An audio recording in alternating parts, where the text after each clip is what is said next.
November of 2024, binary. And on the other side, you've got someone who has said that if he were back in office, he would weaponize the Department of Justice. Someone who has openly applauded insurrectionists as patriots.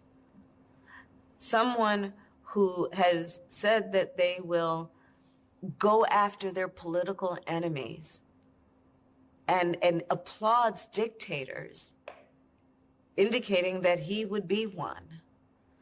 So let's be really clear about what's at stake. And then, yes, of course, there is then a desire that let's get out there because we can't lose this democracy. We can't. What are you laughing at? You. No. Actually. That was a good That's impersonation. Not nice. We Laughing. can't. We can't. Yes. We can't. Democracy.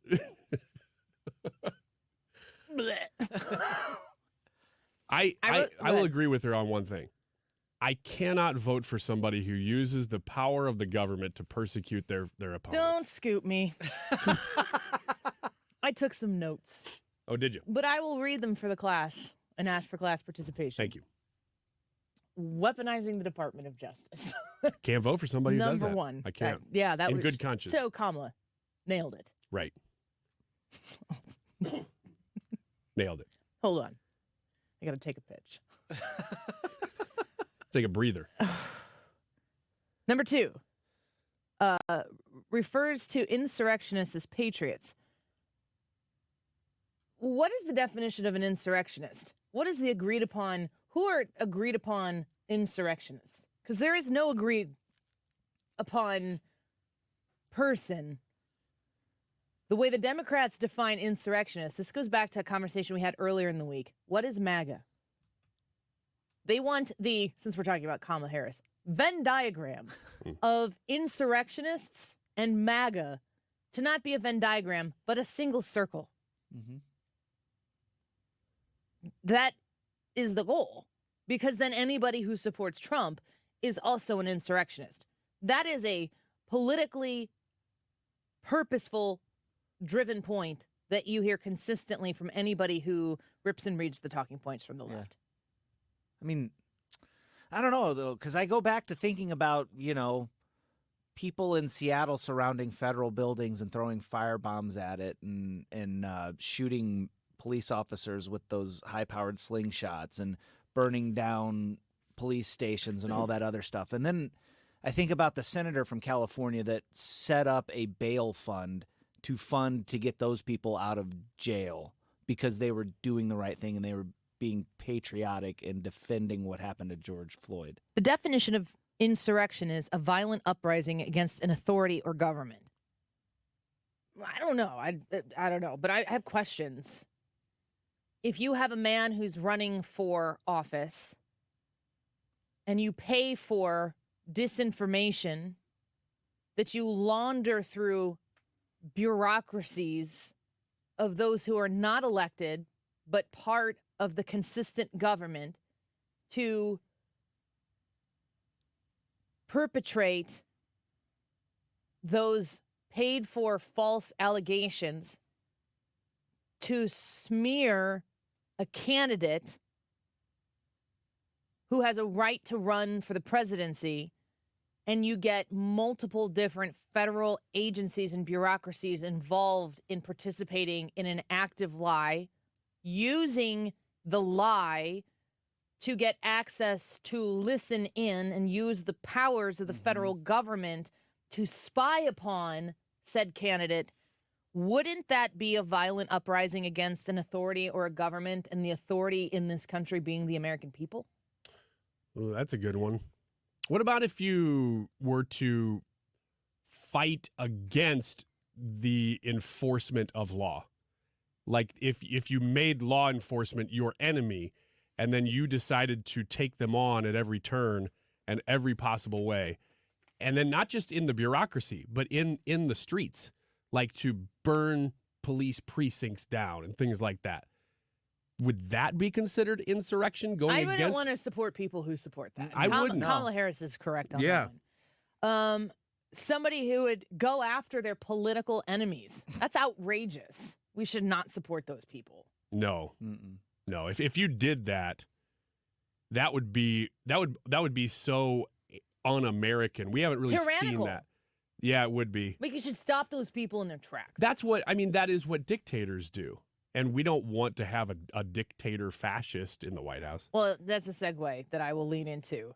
Applauds dictators. I mean, like, when you look at people who would support the idea of saying, if you as an American citizen go out and cast your vote for anybody but the party in power, you are investing in the fall of the safety and security of the country.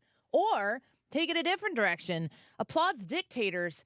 I mean, if you were somebody who were in charge of this country and able to make policy and take American taxpayer dollars and fund people who fund terrorism and in a dictatorship fashion run their country in a way that is in direct opposition to the safety and security of America, we would not want to support that person. Kamala Harris is spot on. Right.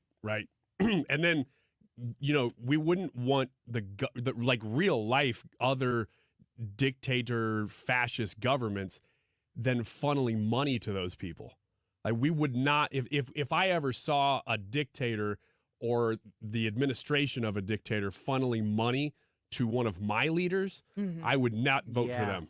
Yeah. Or an instance where you would put upon a leader who would come in and maybe casually dabble in like dictatory kind of things, but not actually want to be a dictator, but still work to take the power and the reach of the federal government and limit what American people could do by taking their tax dollars and then imposing upon them restrictions about like appliances that they could use in their kitchen or cars they could drive or how they could choose to get from point A to point B, but then also making weak deals with those other nations who laugh at us because they do nothing to invest in those climate change excuses that the American federal government uses to press upon the American people in the same breath that they used to take money from the American people that ends up going to our enemies.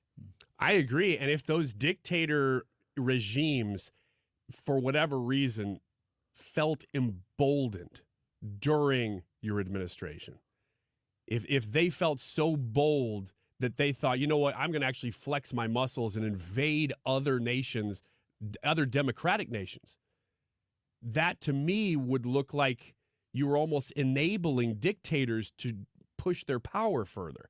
And I would not be for that, personally. Kamala Harris for president. I know. And she hasn't done any of that stuff. She hasn't done anything. She loves diagrams, and I love that about her. That's a really good place to start. Diagrammed information. I think we said all we need to say. The whole segment.